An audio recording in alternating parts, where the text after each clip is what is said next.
Okay, everyone, I am back with another video. We'll be diving back into some Thomas Sowell. Now, this one right here is called Facts About Germans that was never taught in school. Now, when it come to checking out Thomas Sowell, there'll be a lot of people that tell me, hey, Thomas Sowell is a brilliant man. The man knows what he's talking about. And a lot of time I react to Thomas Sowell. I love when everybody comments because, like I said, that right there, y'all will let me know, hey, I believe Thomas Sowell. He's right about this one. Or I might get a little bit of y'all that might say, hey, I like Thomas Sowell, but he was wrong about this one. So comments are very important. And I love to get y'all comment about this one right here, about facts about Germans that was never taught in school. You got to realize it was a lot of stuff that was never taught in school. It was a lot of stuff.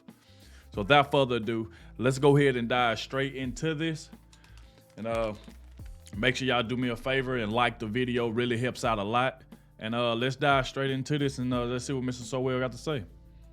Germans are an old people. Their language is centuries older than English, French, Spanish, or Italian. But the history of a dozen years has cast a long shadow over the thousands of years of their existence as a people.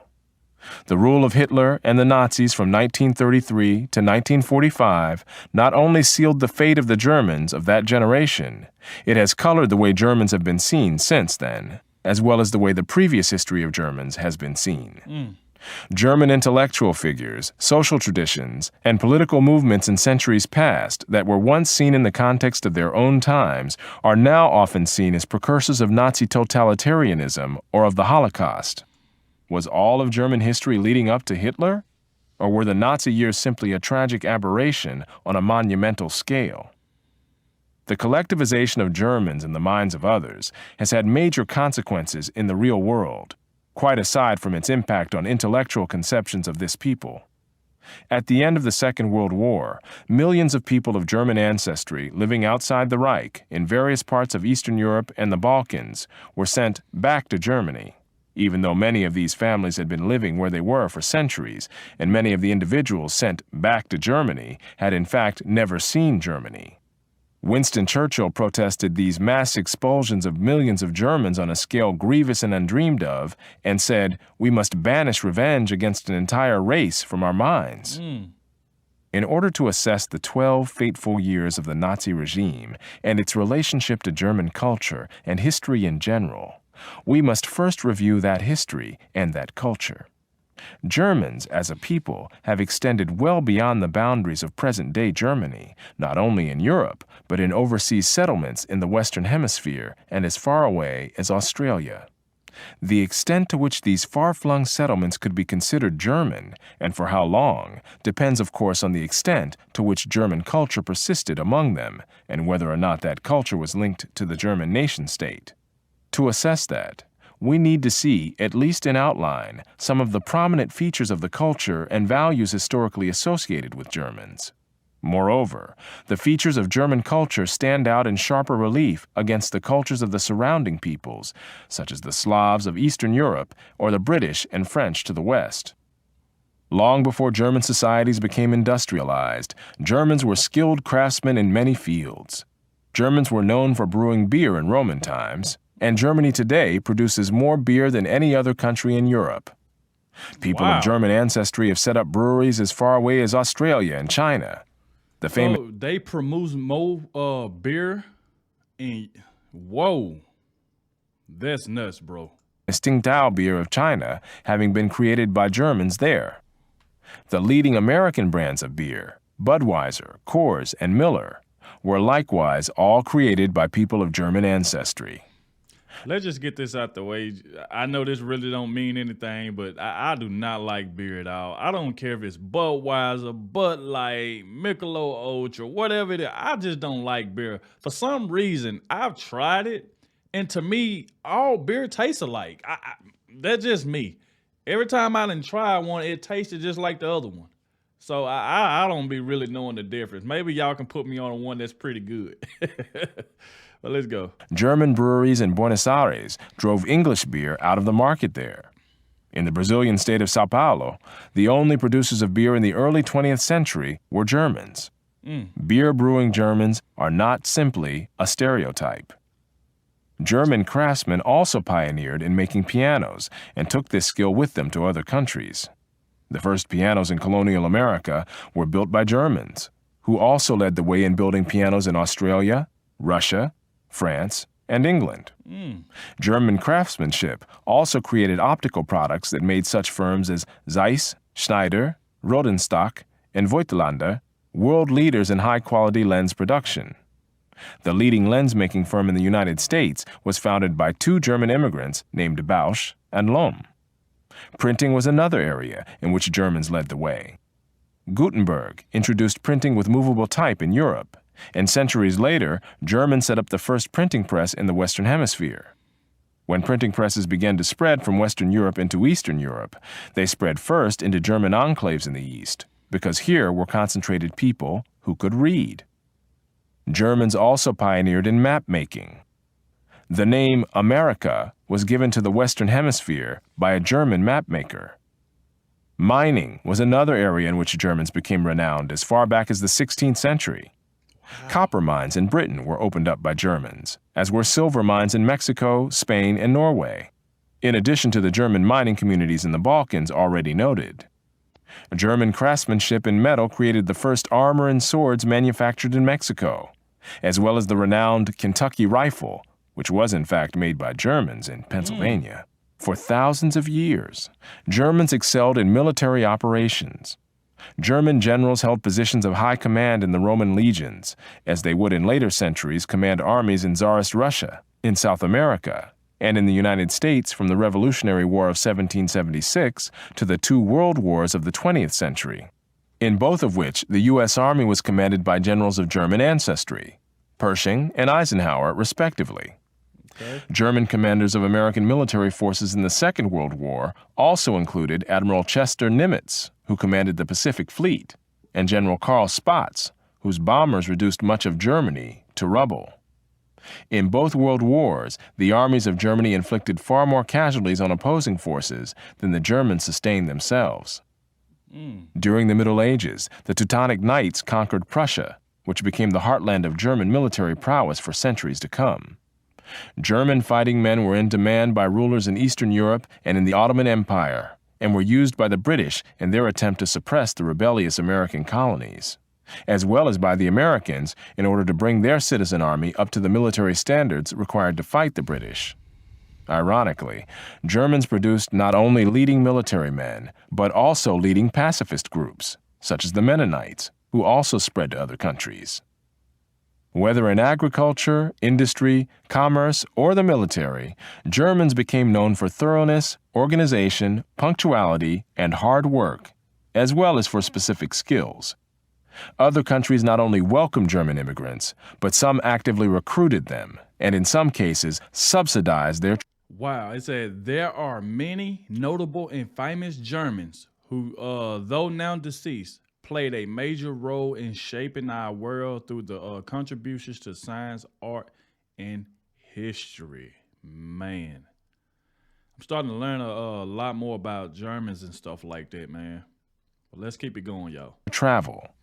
Not only in Eastern Europe, but also in developing nations in the Western Hemisphere and in Australia, Germans were recruited to pioneer in opening up undeveloped wilderness. Wherever Germans settled around the world, there were newspapers printed in German. In Russia, the St. Petersburger Zeitung was founded in 1727, followed in later years by the Saratov Deutsche Zeitung in the German agricultural settlements on the Volga, and the Odesser Zeitung among Germans who settled by the Black Sea. In the United States during the immigrant era, most of the foreign language newspapers in the country were German. St. Louis had 2 daily newspapers in German as early as 1845, and out on the plains, there was an Odessa Zeitung set up by German immigrants from Russia who had kept their language and culture intact after settling in Russia for generations and then resettling in the United States. German language newspapers were published daily in 15 American cities, with such names as Die New Yorker Staatszeitung, the Cincinnati Volksblatt, the Chicago Abendpost, the Louisville Anzeiger, and the Deutsche Zeitung in New Orleans. In Brazil, There was the Santa Cruz Anzeiger, the Deutsche Zeitung, and the Brazil Post. Elsewhere in South America, there were the Argentinisches Tagblatt and the Deutsche Zeitung. I'm gonna be honest with y'all. It's nowhere in the world that I would have been able to say these names. I would have butchered every last one of these names. I'm not even gonna kid y'all for real. I couldn't say any of these names. Paraguay, among others. In the Australian city of Adelaide, the Australische Zeitung was still being published in the late 20th century. These German-language newspapers in countries around the world were just one indication of the persistence of German culture among people settled for generations, or even centuries, in other countries. German settlers in Australia built houses and communities in the style that they had been used to in their homeland. A German traveler in 19th century Australia wrote of an immigrant settlement there.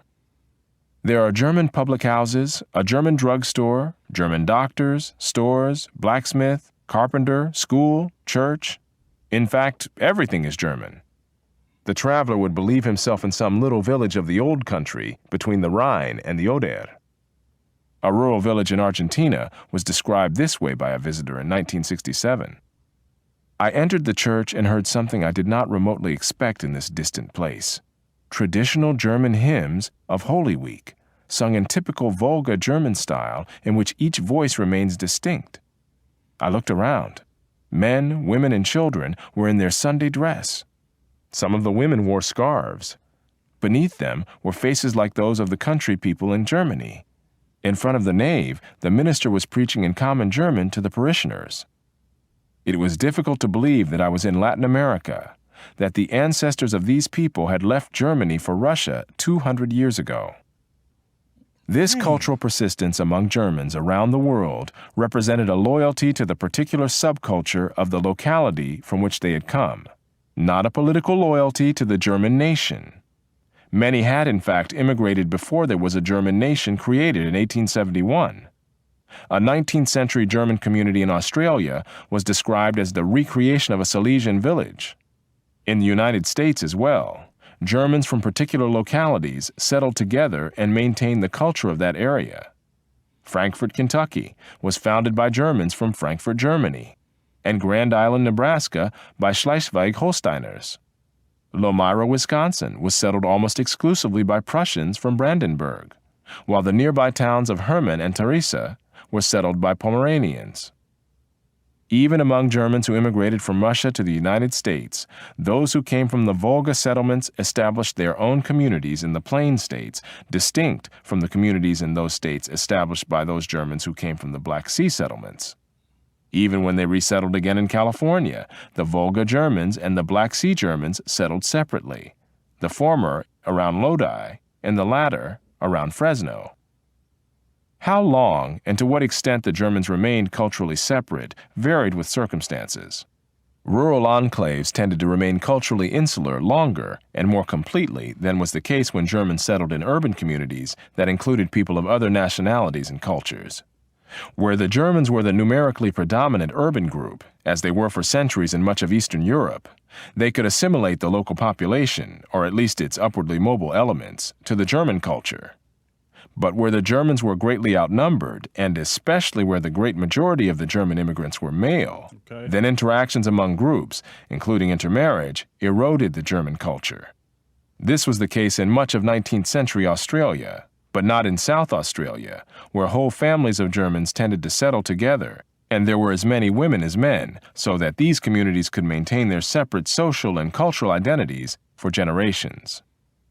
It was much the same story in Brazil, where there was very little intermarriage with members of the local population living near German agricultural communities well into the 20th century, while in cities and in some rural areas where there were more diverse populations, acculturation and assimilation became more common.